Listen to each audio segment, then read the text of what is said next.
Just explain you the Okay. drawing. So there is a woman, Okay. and we have the physical body, and also we have the energy body. Basically, I'm referring here more to energy, because the energy goes first. So if we look at the structure of energy body of the woman, lower part of the body is the biggest foundation.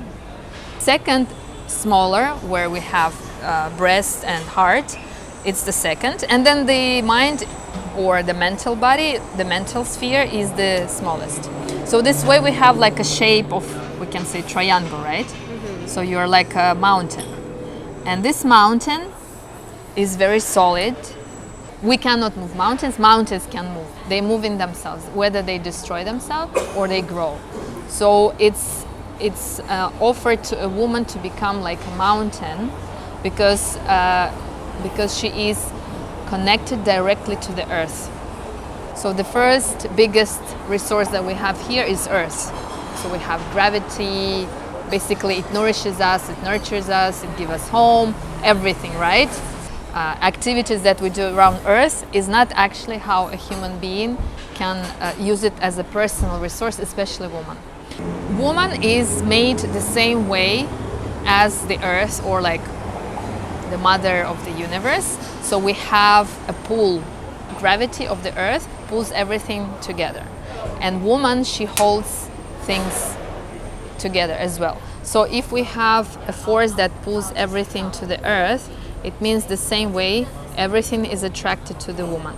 That's why sometimes we feel like exhausted, and like you feel that you are too sensitive. Sometimes you're thinking you are too sensitive and emotional because something is going on. But it's because sometimes we neglect and we just ignore that there are certain physical environment that just not aligned with yourself.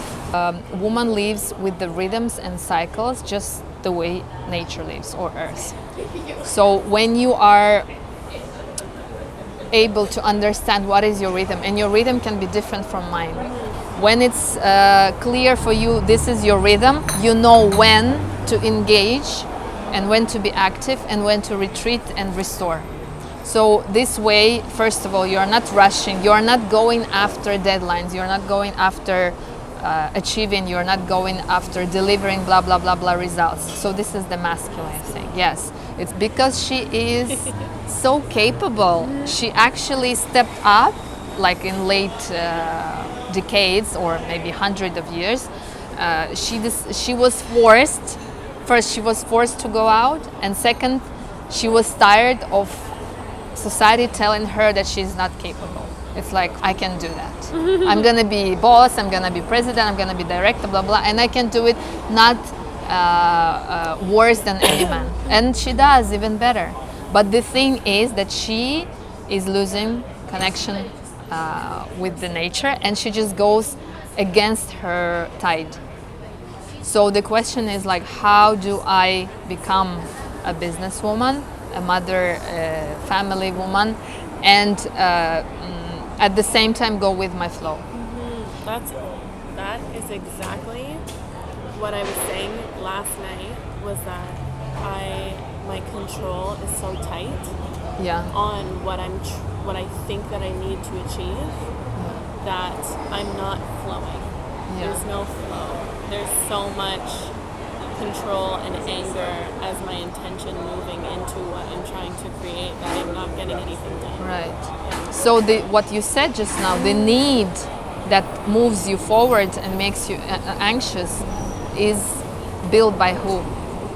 Who built that need? Who created that need? So it's always external needs, and we go for them because for the reason we have absence of understanding what is my internal need.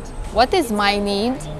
Because when we come to a circle of women and we start all chit-chatting, and then you see she's doing website or she has done a detox, and you start doing, oh, I want this, I really need this, oh, I need this. And then you start going after external triggers that you think if you do something the way she does, you're gonna be better. Or maybe that's exactly now this is not what your body needs, and you already have your goal.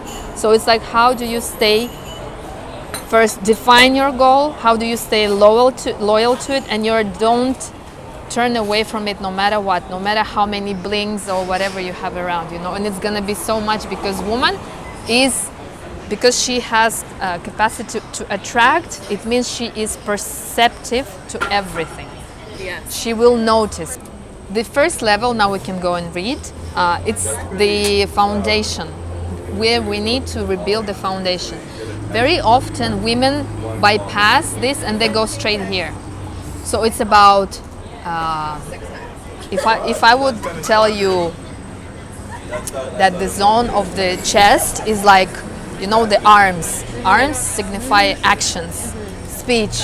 Let's do it. I want to give, I want to share. Like you said, I want to teach. This is all here. But you are jumping, bypassing the main thing. Like, first, give it to yourself so much. Yeah. And there is no limit.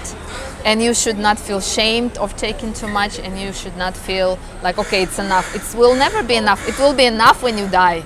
Yeah. That's when it's enough. Right. This is the art of receiving. So women have troubles with receiving. So we feel we don't deserve it, we're not worthy, or it's too much, or why, like suspecting, you know, like why it's too much, it's too good. Or somebody will tell you, you're so beautiful. You're like, you're doubting, you know, we are not able to receive fully, but the thing is that we are the receivers, like we are the devices for receiving. Everybody on planet, including men, but women are more, because biologically they need to receive in order to nourish the next generation and to feed. So nature made it us that way. It's not that like, okay, you're just like a normal human being, and then once you're going to be pregnant, we will give you extra power to receive. No, you receive it from the moment when you are born and the doctor says, it's a girl. So then you are becoming receiver. So when you are not able to receive, you are actually denying your own nature, and you're just like saying like, I'm no one, I'm nothing, I don't exist. So, but there is a big difference between receiving and taking. When you take, you deplete. When you receive, you are growing. So these are completely different ways, and mainly we are taking. In other words, maybe I can say stealing, you know? So, we are And I was young just gonna say, all of my pain is in the lower. all Yeah. my pain.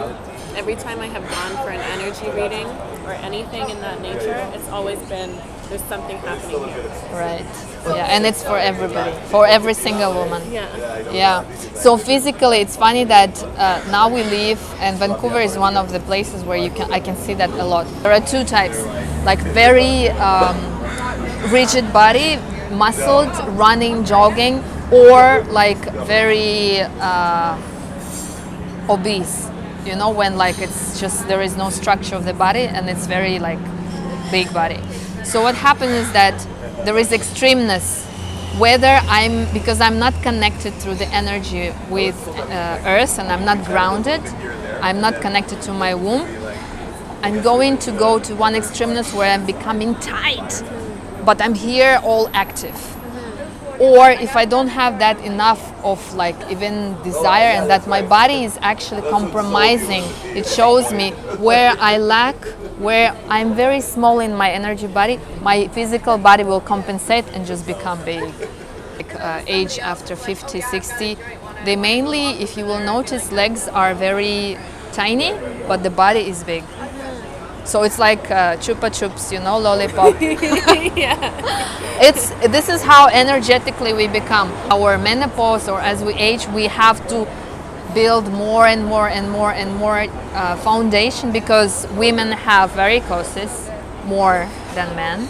They have osteoporosis, all the bones troubles, all the issues with feet, legs, like swelling. It's all more in women. Men don't have it. They have it, but in less grade.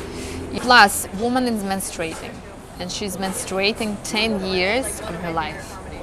It's like a lot. So how much blood do you give out? Do you actually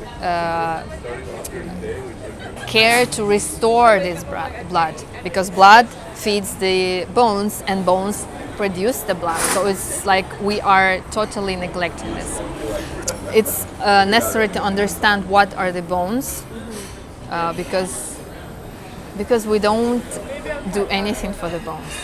So we work out, we do muscles, we want tight belly, and like it's like everything is external, which I can touch, or somebody can touch and see, validate. But like, do you ever go to yoga class or any people will talk about bones, like femur or whatever? No, there is nothing, because it's so deep. It's the deepest layer because it's the most sensitive part of the body. So it needed protection by nature. So the nature just made layers and layers of that to protect it. So it's a somatic thing. When you are practicing, you are feeling like now you're going to walk. Like sense from your bones how you are walking, because you're always initiating your movement.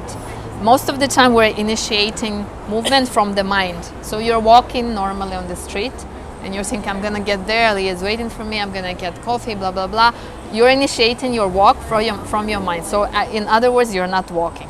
You're not walking on earth. You're just flying over the earth. Yeah, you're floating. So when you start walking in a way that you are rooting, you